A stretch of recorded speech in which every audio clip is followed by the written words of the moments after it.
ইতিহাসের পাতায় এমন কিছু অস্ত্রের নাম খোদাই করা আছে যা শুনলে আজও মানুষের শরীরে কাঁপুনি দেয়। কিন্তু আপনি কি এমন এক তলোয়ারের কথা শুনেছেন যার সম্পর্কে বলা হয়েছিল লা ফাতা ইল্লা আলী, লা সাইফা ইল্লা জুলফিকার, অর্থাৎ আলী ছাড়া কোনো বীর নেই আর জুলফিকার ছাড়া কোনো তলোয়ার নেই? হ্যাঁ, আমরা কথা বলছি ইসলামের ইতিহাসের সেই রহস্যময় এবং অপরাজেয় অস্ত্র জুলফিকার নিয়ে, যার এক আঘাতে কাফেরদের বড় বড় বর্ম তাসের ঘরের মতো ভেঙে যেত। কিন্তু কি ছিল এই তরবারির রহস্য? কেন এর অগ্রভাগ ছিল দুই ভাগে বিভক্ত? আর আজ সেই মহামূল্যবান জুলফিকার কোথায় হারিয়ে গেল? আজকের ভিডিওতে আমরা উন্মোচন করব জুলফিকারের সেই শিহরণ জাগানিয়া ইতিহাস। শেষ পর্যন্ত সাথে থাকুন, কারণ ভিডিওর শেষে আপনি এমন এক তথ্য জানবেন যা আপনাকে অবাক করে দেবে। জুলফিকার, এই নামটি শুনলেই চোখের সামনে ভেসে ওঠে এক অজেয় শক্তির ছবি। আরবি শব্দ জু মানে অধিকারী এবং ফিকার মানে খাঁজ বা শিরদাঁড়া, অর্থাৎ যার পিঠে মেরুদণ্ডের মতো খাঁজ আছে। ইতিহাসবিদদের মতে এই তরবারিটি প্রথমে ছিল স্বয়ং নবী করিম হজরত মোহাম্মদ সাল্লাল্লাহু আলাইহি ওয়াসাল্লামের কাছে। কিন্তু এটি তিনি কোথায় পেয়েছিলেন? কোনো বর্ণনায় পাওয়া যায়, বদরের যুদ্ধে কাফেরদের এক সেনাপতি আস বিন মোনাব্বেহে যখন নিহত হন, তখন তার কাছ থেকে গনিমতের মাল হিসেবে এই অনন্য তরবারিটি রাসূলুল্লাহ লাভ করেন। আমার অনেক আধ্যাত্মিক বর্ণনায় বলা হয় এই তলোয়ারটি আসমান থেকে জিব্রাইল আলাইহিসসালামের মাধ্যমে প্রেরিত হয়েছিল। উৎস যাই হোক না কেন, এই তলোয়ারের শক্তি ছিল অকল্পনীয়। উহুদের সেই ভয়াবহ দিন, চারদিকে বিশৃঙ্খলা, মুসলিম বাহিনী এক কঠিন পরীক্ষার মুখে। ঠিক সেই মুহূর্তে কাফেররা যখন রাসূলুল্লাহর দিকে ধেয়ে আসছিল, তখন ঢাল হয়ে দাঁড়িয়েছিলেন শেরে খোদা হযরত আলী রাদিয়াল্লাহু তাআলা আনহু। ঐতিহাসিক বর্ণনা অনুযায়ী যুদ্ধের এক পর্যায়ে হযরত আলীর নিজস্ব তলোয়ারটি ভেঙে যায়। তখন রাসূলুল্লাহ নিজের হাতের সেই বিশেষ তরবারি জুলফিকার আলীর দিকে বাড়িয়ে দেন। জুলফিকার হাতে পাওয়া মাত্রই আলীর রূপ বদলে যায়। তিনি বিদ্যুৎ গতিতে শত্রুদের ব্যূহ ছিন্ন ভিন্ন করতে শুরু করেন।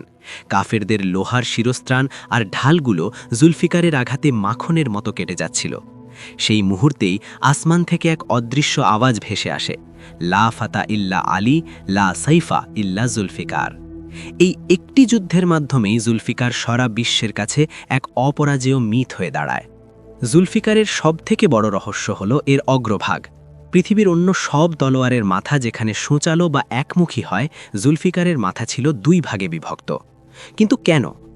অনেক রণকৌশলী মনে করেন এই দ্বিখণ্ডিত অগ্রভাগ ছিল শত্রুর তলোয়ার বা বর্ম আটকে ফেলার জন্য।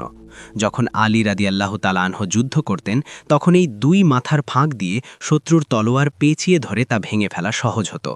আবার কেউ কেউ মনে করেন এটি ছিল এর অনন্য ডিজাইন, যা শত্রুর মনে আতঙ্ক সৃষ্টি করত। এই নকশাটি আজও মুসলিম স্থাপত্য এবং শিল্পকলায় বীরত্বের প্রতীক হিসেবে ব্যবহৃত হয়। জুলফিকারের জাদু কেবল উহুদেই সীমাবদ্ধ ছিল না। খন্দকের যুদ্ধে আরবের সবথেকে বড় পাহালওয়ান আমার বিন আব্দু উদকে যখন কেউ মোকাবিলা করার সাহস পাচ্ছিল না, তখন জুলফিকার হাতে আলী এক আঘাতেই তাকে কুপকাত করেন। এরপর আসে খয়বরের যুদ্ধ। খয়বরের কামুস দুর্গের সেই অভেদ্য দরজা যখন কেউ ভাঙতে পারছিল না, তখন আলীর হাতের জুলফিকার যেন এক ঐশ্বরিক শক্তিতে জ্বলে ওঠে। খয়বর বিজয় ছিল জুলফিকার ও তার মালিকের এক চরম সাফল্যের স্বাক্ষর। ঐতিহাসিকরা বলেন জুলফিকার কোনো সাধারণ লোহা দিয়ে তৈরি ছিল না। এর নির্মাণ শৈলী ছিল তৎকালীন সময়ের চেয়ে কয়েক শতাব্দী এগিয়ে।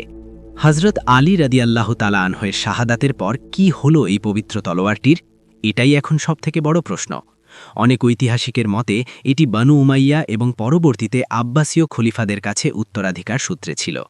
তুরস্কের ইস্তাম্বুলে অবস্থিত তোপকাপি প্যালেস মিউজিয়ামে রাসূলুল্লাহের অনেকগুলো তলোয়ার সংরক্ষিত আছে।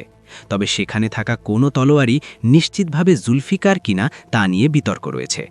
শিয়া মতাদর্শীদের বিশ্বাস অনুযায়ী এই তরবারিটি বর্তমানে দ্বাদশ ইমাম অর্থাৎ ইমাম মাহদী আলাইহিসসালামের কাছে গচ্ছিত আছে এবং কিয়ামতের আগে যখন তিনি আত্মপ্রকাশ করবেন, তখন তার হাতেই আবার দেখা যাবে এই অপরাজেয় জুলফিকার। জুলফিকার কেবল একটি অস্ত্র নয়, এটি হলো সত্যের জন্য লড়াইয়ের প্রেরণা। এটি আমাদের মনে করিয়ে দেয় যে সাহস এবং সঠিক হাতিয়ার থাকলে যে কোনো বাধা অতিক্রম করা সম্ভব। বন্ধুরা, জুলফিকারের এই রহস্যময় ইতিহাস আপনাদের কেমন লেগেছে? আপনারা কি বিশ্বাস করেন জুলফিকার আজও এই পৃথিবীতে কোথাও সংরক্ষিত আছে? আপনার মূল্যবান মতামত কমেন্ট বক্সে অবশ্যই জানান। আর ভিডিওটি ভালো লাগলে একটি লাইক দিয়ে আপনার বন্ধুদের সাথে শেয়ার করুন। ইসলামের বীরত্বগাথা নিয়ে এমন আরও ভিডিও পেতে আমাদের চ্যানেলটি সাবস্ক্রাইব করে বেল আইকনটি চেপে রাখুন। দেখা হবে পরবর্তী ভিডিওতে। ধন্যবাদ।